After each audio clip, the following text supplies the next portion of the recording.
बेटा, हमें थोड़ा इंटरनेट सेफ्टी के बारे में बात करनी है।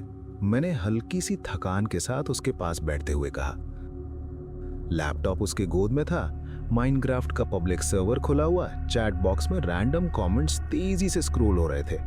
उसकी आंखों में वो हल्की सी क्यूरियोसिटी थी जो सिर्फ एक 10 साल के बच्चे के आंखों में होता है। बेटा, जरा गेम बंद करोगे प्लीज? उसने गेम एग्जिट किया, लैपटॉप बंद किया और मेरी तरफ दिखा, एक टिपिकल इरिटेटेड एक्सप्रेशन के साथ। पापा, फिर कोई बोरिंग हॉरर स्टोरी सुनाओगे क्या? मैंने ड्रामेटिकली हर्ट होने की एक्टिंग की। ऐसा क्या, तुम्हें मेरी कहानियां पसंद नहीं आती? वो आंखें घुमाकर बोला। हाँ पापा, जब मैं छोटा था तब ठीक लगती थी, पर अब मैं और डरावने हॉरर मूवीज देख सकता हूँ। अगर इंटरनेट के बारे में कहानी सुना रहे हो तो सच्ची वाली स्कैरी स्टोरी बताना। अच्छा ठीक है, मैंने थोड़ा मिस्टीरियस टोन में कहा। मैं कोशिश करता हूँ, लेकिन प्रॉमिस करो बीच में डर कर भागोगे नहीं। वो हंस पड़ा। पापा, मैं 10 साल का हूँ, हैंडल कर सकता हूँ। तो मैंने शुरू किया कहानी सुनाना।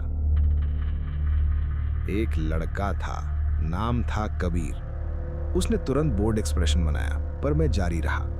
कबीर दिन भर ऑनलाइन गेमिंग सर्वर्स ज्वाइन करता रहता, डिस्कॉर्ड पे बात, Roblox, Minecraft, YouTube live chats, सब जगह। धीरे धीरे उसकी बातें एक फ्रेंडली लड़के से हो गई, यूजर नेम helper07। 10 साल का लड़का, बिल्कुल उसकी तरह। पबजी के मैचेस, फनी मीम्स और माइनक्राफ्ट के बिल्ड्स, यही सब करता है था। महीनों तक दोनों ऑनलाइन गेम खेलते रहे और फिर बेस्ट फ्रेंड्स बन गए। एक दिन कबीर ने एक रेयर एन्चेंटेड स्वॉर्ड दिया helper07 को गेम में, वही जो तुम अक्सर यूज करते हो अपने माइनक्राफ्ट गेम में। हाँ, वही जो उसने 2 हफ्ते बड़ी मेहनत करके बनाई थी। helper07 बहुत खुश हुआ। मेरा बर्थडे आ रहा है, मैं तुझे एक रियल गिफ्ट भेजूंगा, तू मुझे अपनी एड्रेस भेज। उसने चैट में लिखा।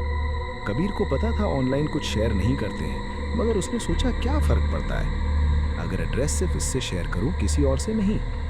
वादा करोगे किसी को नहीं बताना? मैं बस तुम्हें ही शेयर कर रहा हूं। कबीर ने लिखा, हेल्पर ने भी प्रॉमिस किया। कबीर ने अपना एड्रेस भेज दिया। मैंने अपने बेटे से पूछा, बेटा तुम्हें क्या लगता है, ये सही था या गलत? बिल्कुल नहीं, उसने तुरंत जवाब दिया, लेकिन उसकी आंखों में अब एक बेचैनी थी, वो नर्वस लग रहा था। मैंने अपनी कहानी आगे बढ़ाई। कबीर को रात को गिल्ट होने लगा। अंधेरा घना हो रहा था, घर का हर आवाज ज्यादा लाउड लगता। वो रात को सो ना पाया, जैसे कोई इनविजिबल आंख उसे देख रही हो। उस रात जब उसके पापा उसके कमरे के दरवाजे तक आए उसे गुड नाइट बोलने के लिए, कबीर ने हल्का सा डर के साथ कहा, पापा मुझे कुछ बताना है। दरवाजे पर एक अजीब से एंगल में उनके पापा का चेहरा दिखाई दिया। अंधेरे में उनकी आंखों में बिल्कुल कोई चमक नहीं थी, लिप्स हिल नहीं रहे थे, पर आवाज आई, हाँ बेटा। कबीर का गला सूख गया। पापा आप ठीक हो? पापा का चेहरा बिल्कुल हिल नहीं रहा था। हाँ बेटा, बिल्कुल। फिर एक और चेहरा दरवाजे के नीचे से झांकता हुआ देखा, उसकी माँ का, लेकिन आवाज एक स्ट्रेंज चाइल्डिश तरीके से आई। कबीर, हमें पता चल गया तुमने एड्रेस दिया helper07 को। हमने तो इंटरनेट पर एड्रेस देना मना किया था ना आपको? कबीर की हार्ट बीट बढ़ने लगी। पापा, माँ, आप लोग, क्या हुआ है आप लोगों को? माँ की फेक स्माइल और उनकी आवाज हल्की सी हिलते हुई। helper07 कोई लड़का नहीं था बेटा, वो एक आदमी था। रात में हमारे घर घुस आया, दरवाजा तोड़कर अंदर घुसा और हमें। कबीर चीलना ही वाला था कि भारी कद का एक बड़ा सा आदमी दरवाजे पर आ खड़ा हुआ, फटी पुरानी रेनकोट पहने हुए। उसके हाथ में 2 चीजें लटक रही थी, कबीर के मम्मी पापा का कटा हुआ सर, आंखें बड़ी, मुंह में खून के धब्बे और ब्लैंक एक्सप्रेशंस के साथ। कबीर चिल्लाया बहुत जोर से। मैं काफी धीरे से टोन में अपनी कहानी कंटिन्यू करता गया। उस आदमी ने कबीर को कस के पकड़ा, नाइफ निकाला और उसकी तरफ बढ़ गया। कुछ घंटे गुजर गए। कबीर की चीख पहले की तरह तेज नहीं रही, हल्की हो गई, फिर सिर्फ फुसफुसाने की आवाज ही आती रही। उसकी हालत खराब थी, जान निकल रही थी। तब उस आदमी को दूसरे रूम में बेबी के रोते हुई आवाज सुनाई दी। उसने कभी बेबी को नहीं मारा था, वो एक्साइटेड था। वो दूसरे कमरे में गया, बच्चा उठाया और बच्चे का रोना बंद। बच्चे ने मुस्कुरा दिया। वो आदमी परेशान हो गया। पहली बार किसी ने उसे दोस्त की तरह देखा। उसने जोर से ब्लैंकेट से खून पोंछा और बेबी के गाल को हाथ से हल्का टैप किया। छोटे, तुम्हारा नाम क्या है? वो बेबी उसकी तरफ देखता, आंखों में इनोसेंस। आदमी का एक्सप्रेशन पिघल गया। उसने नाइफ नीचे रखी और वो बेबी लेकर वहां से निकल गया। बच्चे का नाम रखा अरुण, और उसे अपना बेटा समझ के पाल लिया, बड़ा करने लगा उसे। मैंने कहानी खत्म की और कुछ देर चुप रहा। बेटा मेरी तरफ घूर रहा था। मैंने बेटे की तरफ हल्की मुस्कान से देखा। वो विजिबली डरा हुआ था। पापा, मेरा नाम भी अरुण है। मुझे पता है बेटा। मेरी मुस्कान थोड़ी और बड़ी हुई। वो दौड़कर ऊपर अपने कमरे में चला गया, डर से, कंफ्यूज्ड, पर कहानी उसकी हड्डियों तक उतर चुकी थी, इतना मैं श्योर था।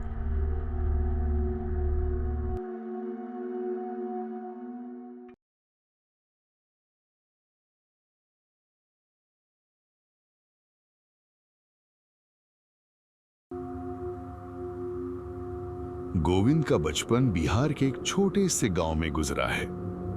गांव जहां शाम होते ही अंधेरा हवा में घुल जाता है, जहां पेड़ पौधे सिर्फ छांव नहीं, कहानियां सुनाती हैं। ये छोटा सा गांव चारों तरफ से जंगल से घिरा हुआ है और एक तरफ एक बहती हुई छोटी सी नदी। गांव के बड़े बुजुर्ग जब रात को खाने के बाद अपने आंगन में बैठते तो ढेर सारी कहानियां सुनाया करते, कभी डरावनी तो कभी मजेदार। गोविंद भी ऐसे ही कहानियां सुन के बड़ा हुआ है। इन कहानियों में अक्सर पास के जंगल का जिक्र होता था। उस जंगल में छुपा हुआ था कई राज। गांव वाले भी कोशिश करते थे जंगल को अवॉइड करने की। बचपन में लगता था डराने के लिए बोलते होंगे, पर उस दिन कुछ ऐसा हुआ, गोविंद की ये सोच बदल गई। उस दिन गोविंद और उसके 3-4 दोस्त पिकनिक के मूड में निकल पड़े उस जंगल की तरफ। प्लान था शाम तक वापस आ जाएंगे। भालू नहीं मिले, लेकिन गर्मी और पचपच रेत जरूर मिल गई। दोस्त लोग बैठे बैठे मजाक उड़ा रहे थे। ऐ गोविंदुआ, मछली पकड़ने में बड़ा जोर दे रहा है, अबे लाइन को धक्का दे के कौन मछली आएगा बे? और गोविंद हंस के बोलता, बस हो जा भाई, आज का दोपहर का खाना मछली का ही है। सब हंसी मजाक कर रहे थे। धूप, नदी का पानी, गांव का सिंपल मस्ती दिन को और अच्छा बना रहा था। लंच के बाद जब थोड़ा शांत समय मिला, लोग एक बड़े पेड़ के नीचे थोड़ा जगह साफ कर रहे थे बैठने के लिए, और कुछ लोग सेल्फी ले रहे थे फोन पकड़ के। गोविंद कहीं थोड़ा अकेले लकड़ी कलेक्ट करने चला गया कि आग जलाई जा सके। जंगल का वो हिस्सा थोड़ा ज्यादा चुप था। पेड़ बड़े और पुराने थे। पत्ते धीमे धीमे हवा में घुसपैठ करते हुए आवाज कर रहे थे, जैसे कुछ कह रहे हों। एक बड़ा पुराना पेड़ था, जड़ें जमीन के ऊपर तक जैसे हाथ उठा रहा हो। उस पेड़ के नीचे गोविंद को कुछ अजीब दिखा। एक छोटा सा ढेर पत्थरों का, बिल्कुल गोल गोल, स्मूथ, जैसे किसी ने पॉलिश किया हो। कोई रैंडम स्टोन नहीं लगते थे। कुछ पत्थरों पर तो लिखा था कुछ, पर भाषा समझ नहीं आई। लग रहा था जैसे कोई पुरानी स्क्रिप्ट या फिर अरेबिक हो। पत्थर हाथ में लेने पर एक गरमाई सी एहसास हुई, जैसे कोई सांस ले रही हो वो पत्थर। गोविंद अपने आप से बोला, ई का लिखल बा भाई, लेकिन पत्थर से नजर हटा ही नहीं पा रहा था। उसने एक छोटा सा स्मूथ पत्थर उठाया। दोस्त लोग पीछे से चिल्लाए, अबे गोविंद, कहां खोए हो, आ जल्दी। पर उस मोमेंट में लग रहा था जैसे पत्थर बोल रहा हो। नहीं, बोल नहीं, बुलावा दे रहा हो, जैसे हवा ने उसके कान के पास कुछ सरसराया। वो पत्थर पॉकेट में डालकर वापस आ गया। शाम को सब घर लौट आए। पकड़ी हुई मछली फ्राई की। मम्मी ने पूछा पिकनिक कैसा रहा। गोविंद ने पूरे दिन के बारे में तो बताया, मगर चुप रहा उस पत्थर के बारे में। और उस रात गोविंद ने वो पत्थर सोने जाने से पहले अपनी स्टडी टेबल पर रख दिया। रात होते ही हवा में एक अजीब सी सूझपन आ गई। पंखा चल रहा था, पर कमरे की हवा भारी हो रही थी। और गोविंद के आंखों में जब नींद आई, तब सपना के साथ कुछ और भी आया। सपने में गोविंद फिर वही जंगल में खड़ा था, लेकिन अब दिन नहीं, बिल्कुल अंधेरी रात थी। तारे भी नहीं। उसके सामने एक काली परछाई चल रही थी। एक आदमी जैसा शेप, लेकिन बिना चेहरे की, जिसे देखकर गोविंद की सांसें रुक गईं। उसका शरीर जैसे उस परछाई का पीछा करने पर मजबूर हो गया। पैर अपने आप चल रहे थे। वो बोल भी नहीं पा रहा था। वो चिल्लाना चाहता था, लेकिन मुंह से हवा भी नहीं निकल रही थी। जंगल बिल्कुल चुप था। यहां तक कि कीड़े मकोड़ों की भी आवाज नहीं आ रही थी। बस कभी कभी वो परछाई रुकती और पलट के देखती, जैसे जांच रही हो कि गोविंद पीछे आ रहा है या नहीं। फिर वही बड़ा पेड़। रात में पेड़ और भी घना और गहरा लग रहा था, जैसे अंधेरे में सिर्फ गोविंद को देख रहा हो। पेड़ की एक मोटी टहनी से एक बड़ी रस्सी लटक रही थी, सूखी, बेहाल, जैसे किसी ने जानबूझकर बांध रखा हो। परछाई हाथ से रस्सी की तरफ इशारा किया। गोविंद के पैर रुक नहीं रहे थे। वो रस्सी को हाथ में पकड़ लिया। जैसे ही हाथ टच हुआ, रस्सी खुद उसकी गर्दन के चारों तरफ लिपट गई। गोविंद ने चीखने की कोशिश की, पर आवाज घुट रही थी। फिर रस्सी ऊपर खींचने लगी। सांस बंद होती गई, गला घिस गया, हो और आंखों में पानी आ गया। गर्दन उस वक्त टूटने जैसा महसूस हुआ और तब झटके से आंख खुल गई। आंख खुली तो गोविंद ने देखा वो बेड पे पड़ा था, पर उसका गला अभी भी दर्द कर रहा था। सांस तेज तेज चल रही थी। मम्मी उसके कंधे को जोर जोर से हिला रही थी। गोविंदवा, ये का हो रही? तुम चिल्लाए कौन सी भाषा में और कैसे गला बंद हो गई रही? गोविंद को तो समझ में आया ही नहीं। माँ ने कहा रात में चीख रहे थे, फिर अचानक गला दबने लगा। हम समझे सांस रुक गया। गोविंद ने सिर्फ उठकर पानी पिया और धीमे से बोला, बस बुरा सपना था, कुछ नहीं। सच छुपा लिया, झूठ बोल दिया, लेकिन अंदर से एक बात समझ गया, ये सपना नहीं था और वो पत्थर बिल्कुल नॉर्मल नहीं था। अगली सुबह जैसे ही गोविंद ने आंख खोली, उसका गला अभी भी थोड़ा दर्द कर रहा था। हर सांस में एक हल्की सी खराश, जैसे कोई उंगली से अंदर खुरच रहा हो। सबसे पहले नजर स्टडी टेबल पे गई, जहां उसने रात में वो पत्थर रखा था। टेबल बिल्कुल खाली थी। अरे कहां गया ये? उसने खुद से बोलता हुआ ड्रॉर, शेल्फ, बुक्स के पीछे तक देखा, कुछ नहीं। एक अजीब सा पैनिक अंदर बढ़ने लगा। तभी उसकी नजर बेड के नीचे गई। वहीं अंधेरे में एक हल्का सा चमक टांक रही थी। वो नीचे झुका, हाथ बढ़ाया और पत्थर को छूते ही सीधा हाथ जला। पत्थर बिल्कुल गर्म था, जैसे किसी ने स्टोव पर रखा हो। गोविंद ने हाथ झटक कर सीधा उठाया, पत्थर को फिर से टेबल पे रखा, पर अंदर एक आवाज कह रही थी, ये कुछ और है।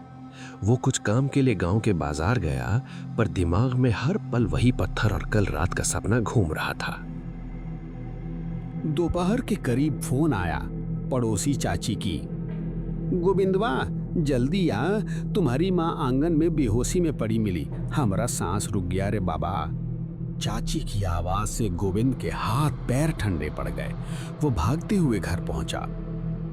आंगन में चाची एक पतला सा दुपट्टा माँ के माथे पर घुमा रही थी, पानी छिड़क रही थी। अरे हम अपने कमरे में थे और अचानक चीख सुनी। हम भागे आए और भाभी आंगन में पड़ी रही, चेहरा बिल्कुल सफेद। चाची गोविंद की देख बेचैन होकर बोलने लग रही थी, मगर गोविंद सीधा अपने कमरे की तरफ भागा और जैसे ही दरवाजा खोला, उसकी सांसें अटक गईं। पत्थर रूम के बीचों बीच पड़ा था, जैसे किसी ने केयरफुली रख दिया हो। बेड से टेबल तक एक सीधी लाइन जा रही थी, जैसे कोई पहले उठा, फिर बीच में रखा और फिर गोविंद के वापस आने का इंतजार करता रहा।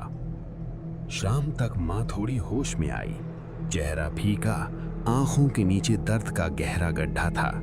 धीरे से बोली, गोविंद, हमरा कमरा में कोई काला सा आदमी घूमत रहा था। हम समझे चोर होगा, पर जैसन हम अंदर घुसेला चाहे, कोई ताकत हमके उठा के बाहर फेंक देहल अंगनवा में। गोविंद की रीढ़ की हड्डी में सिहरन उतर गई। माँ ने आगे बोलना जारी रखा, और एक अजीब सी गंध, जैसे किसी ने गले हुए जानवर को हवा में पका दिया हो। बुरा बदबू, ये जिन का निशान होता है। गोविंद की जुबान बंद हो गई। फिर धीरे से उसने माँ को पत्थर के बारे में बताया, सपना भी बताया, फांसी वाला सपना। माँ ने एकदम से अपने मुंह पर हाथ रखा और चीखने वाली हालत में बोली, आ बबुआ, ये का सब घर ले आए, ये कोई साधारण चीज ना है, तुरंत पंडित जी को बुलाओ। गोविंद ने फोन लगाया। पंडित जी तुरंत आ गए, एक हाथ में लोटा, दूसरे में कपड़ा का बंडल। घर के दरवाजे के अंदर ही उनका चेहरा तीखा हो गया, जैसे हवा उनके नाक में जहर भर रही हो। ई का ले आया बेटा तू? पंडित जी ने पत्थर को देखा तो आंखों में गुस्सा नहीं, खौफ था। उन्होंने बिना हाथ लगाए मंत्र जपना शुरू किया, अगरबत्ती जलाई, कपूर जलाकर कमरे के चारों तरफ घुमाया। धुआं दीवार तक चिपक रहा था, जैसे कुछ उठकर भागना चाहता हो मगर भाग नहीं पा रहा हो। उन्होंने लाल कपड़ा निकाला, उसमें कुछ काले बीड्स और सुखाए हुए लौंग बांधे और दरवाजे पर एक पुरानी रस्सी से लटकाई। मम्मी शांत थीं, मगर गोविंद का दिल एक एक मंत्र के साथ गाढ़ा होता जा रहा था, जैसे पूरी हवा थोड़ी देर में फटने वाली हो। फिर पंडित जी ने बहुत धीरे से कहा, गोविंद, अब तुम हमको वही पेड़ वाला जगह दिखाओ, दोनों चलेंगे अभी। रात का टाइम है पर देरी नहीं करना, और वो पत्थर उठाओ, ले जाना है उसे भी। गोविंद हैरानी में पूछा, अभी रात में?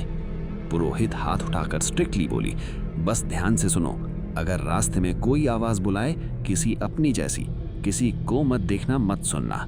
अगर कोई तुम्हारा नाम बोले या पुकारे, पीछे मत मोड़ना।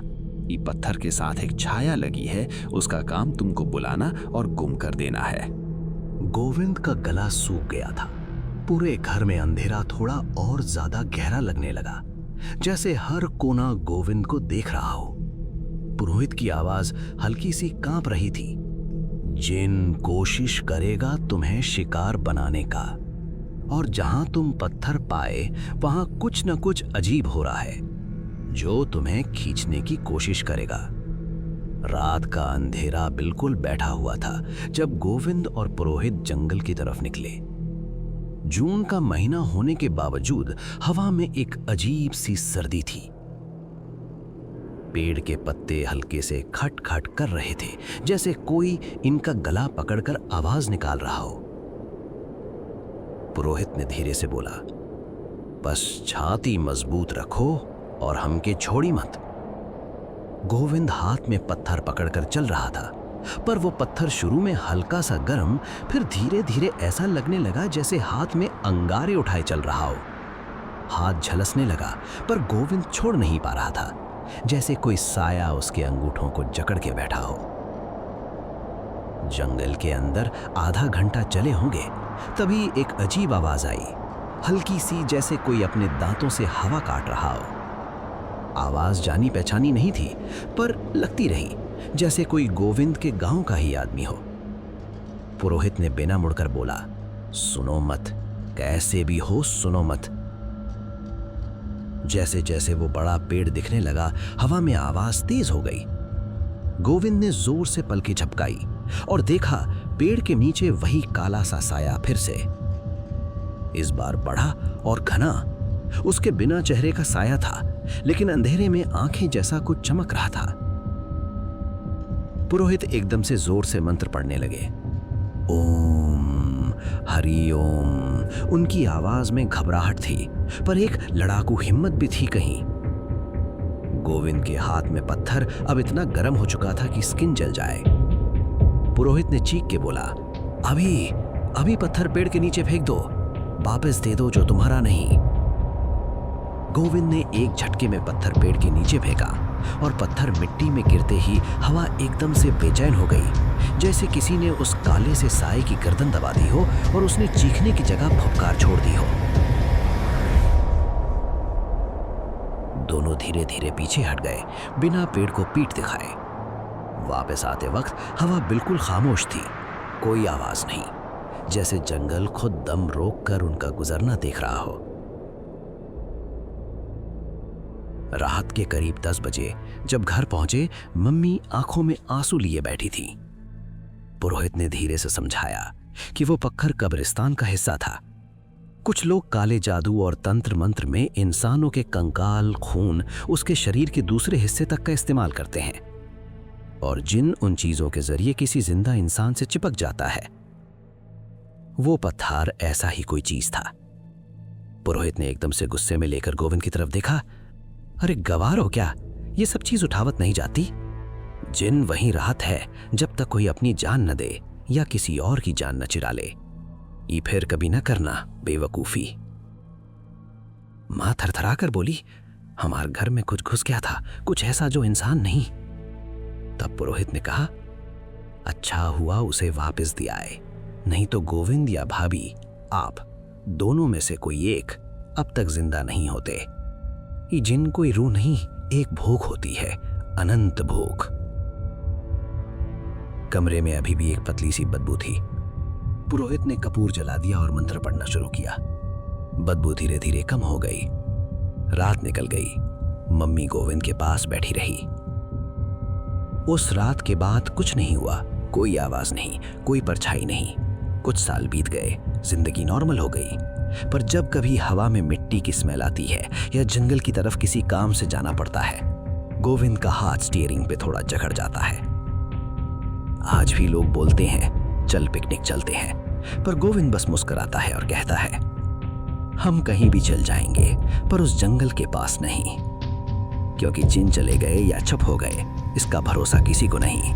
और गोविंद अब इन चीजों पे बड़ा यकीन करता है।